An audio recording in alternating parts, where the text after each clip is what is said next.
오늘은 마음의 중심, 솔직함의 가르치심이라는 제목으로 하나님 말씀 증거하겠습니다. 오늘 보신 말씀은 다윗의 시편입니다. 하나님께서는 외모를 보지 않으시는 분이고 중심을 보시는 분입니다.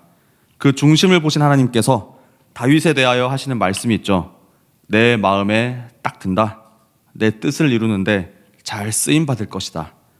근데 오늘 그래서 우리 함께 하나님 마음에 합한 그 다윗의 마음, 그 다윗의 중심이 어떤지 한번 살펴보려고 합니다.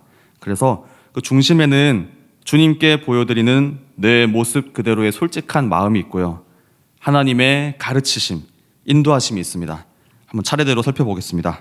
자, 먼저 하나님 마음에 합한 중심, 그중 첫 번째는 주님께 보여드리는 솔직한 마음입니다.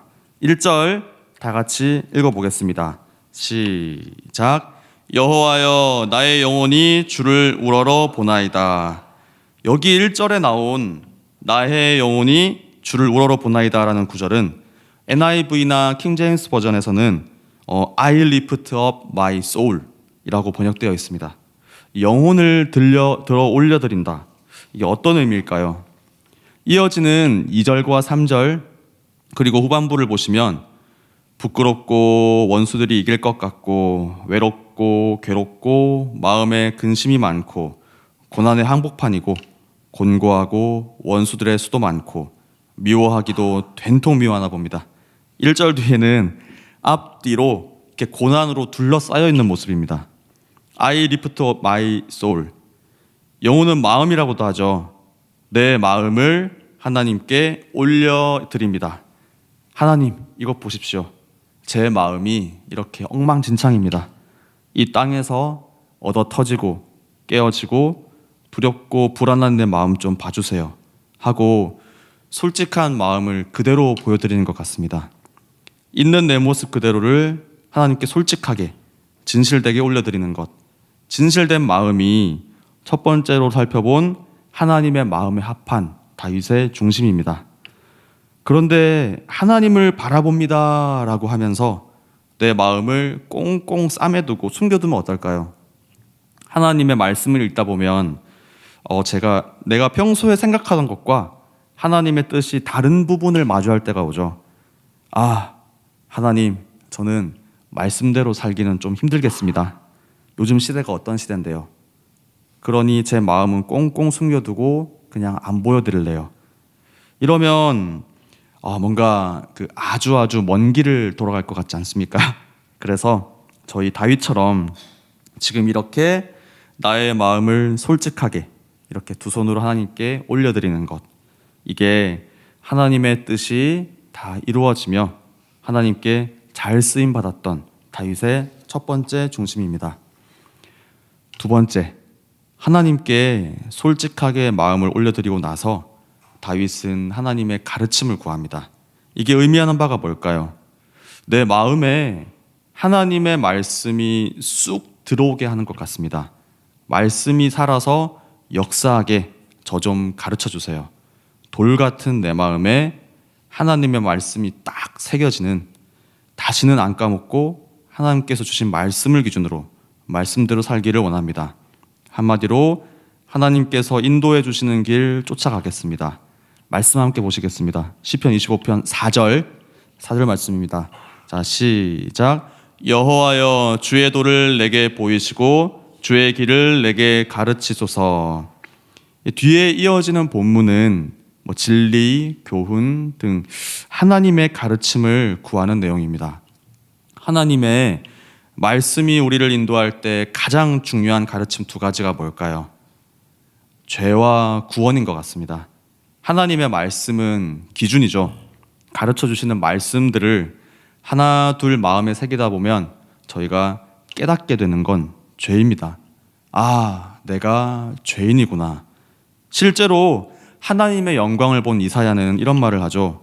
이사야 6장 5절에서 화로다 나여 망하게 되었도다.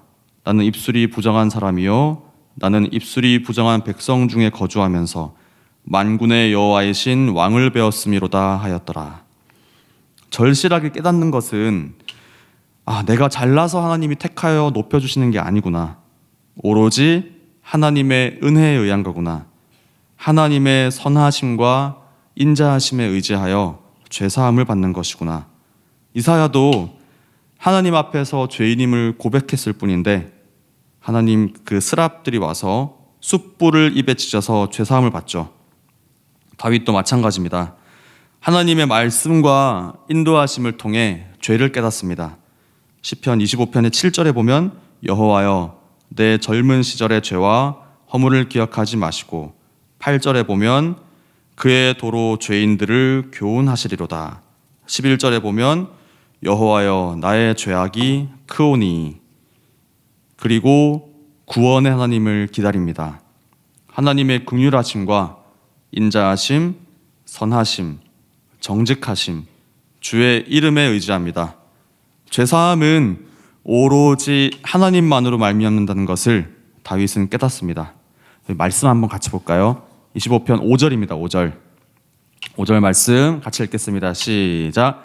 주의 진리로 나를 지도하시고 교훈하소서. 주는 내 구원의 하나님이시니 내가 종일 주를 기다리나이다. 구원의 하나님을 기다리는 다윗. 기다림은 쉽지 않습니다. 내 욕심을 내려놔야 되고요. 내가 예전에 의지했던 내 힘, 내 생각, 내 계획을 다 내려놔야 되죠. 그런데 말입니다.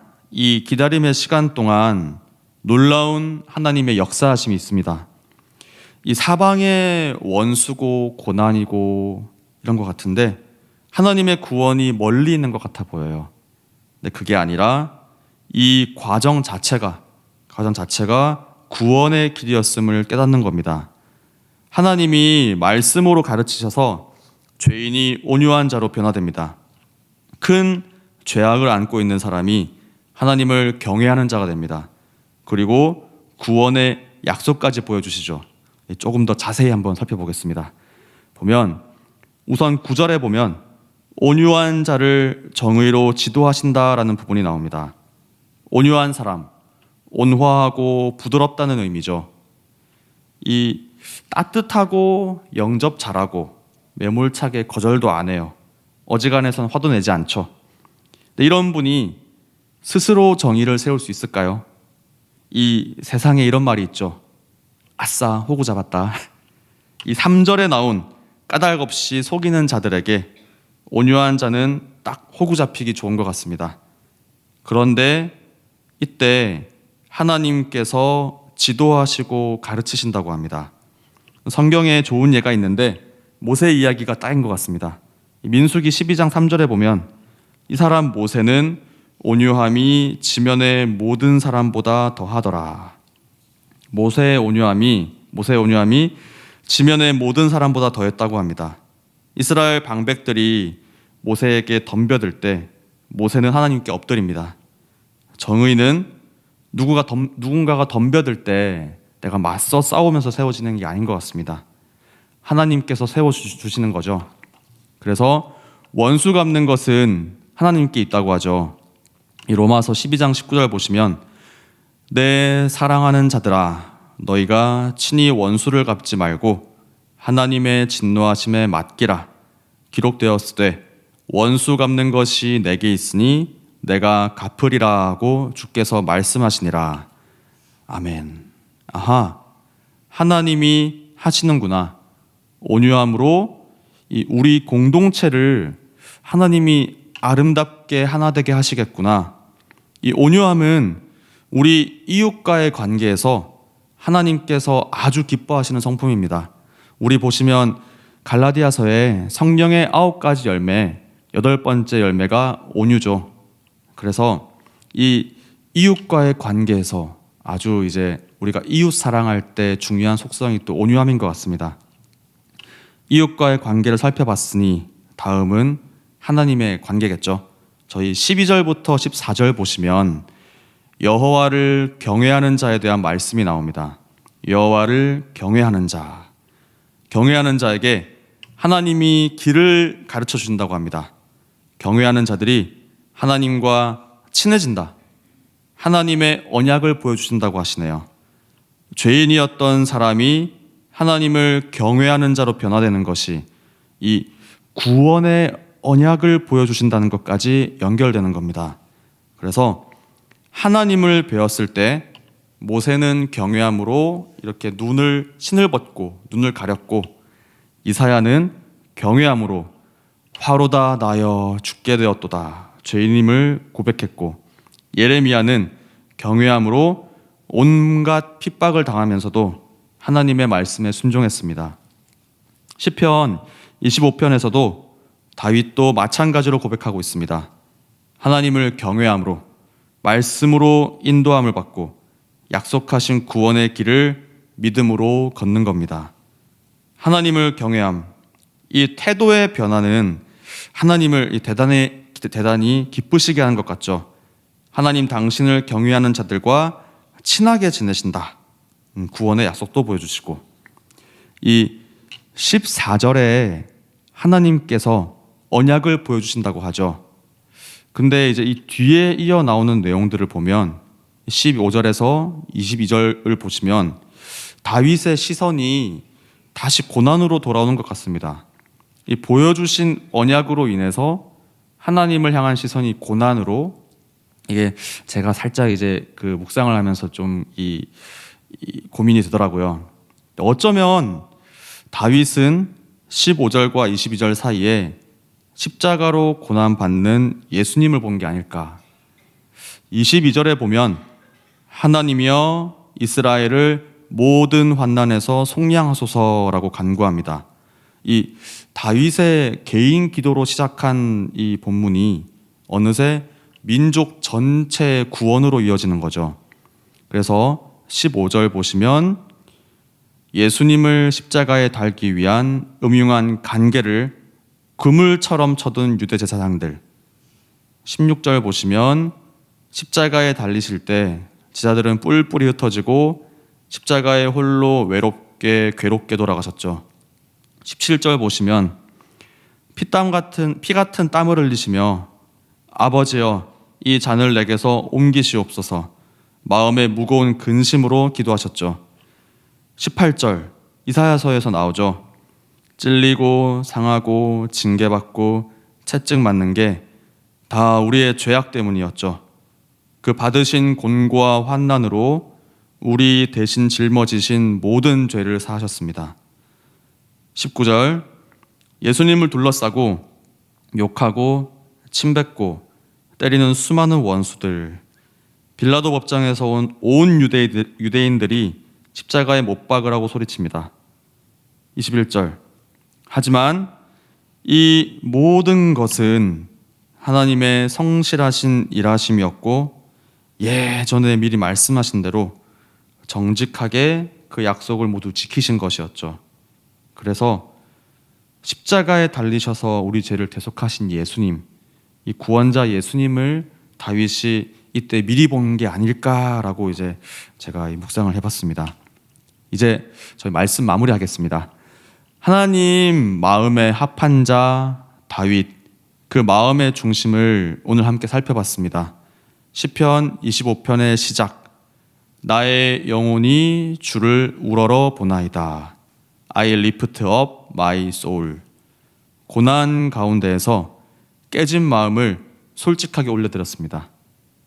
하나님께 가르침을 구하는 다윗, 솔직하게 보여드린 그 마음에 하나님의 말씀이 새겨지기 시작합니다. 거기서 가르쳐 주시는 핵심은 말씀을 기준으로 깨닫게 되는 죄와 구원은 오직 하나님으로 말미암는다는 것입니다. 당시의 다윗에게 구원은 멀어 보였지만 그 기다림의 과정에서 하나님께서 온유한 사람으로, 하나님을 경외하는 사람으로 변화시키시는 놀라운 하나님의 역사하심이 있었죠. 그래서 보여주시는 하나님의 구원의 약속. 근데 그걸 보고 또 다시 자신의 고난으로 시선을 돌린 건가? 살짝 이제 의아했지만, 아하, 십자가에 달리셔서 우리 죄를 대속하신 구원자 예수님을 보여주신 거겠구나. 사랑하는 우리 성도분들, 다윗처럼 하나님께 솔직하게 마음 올려드리고 고난 속에서도 하나님의 놀라운 가르침, 구원자이신 예수님 발견하는 우리 되기를 예수님의 이름으로 축복합니다. 축복합니다. 감사합니다. 저희 이제 예수로 사는 인생 찬양하겠습니다.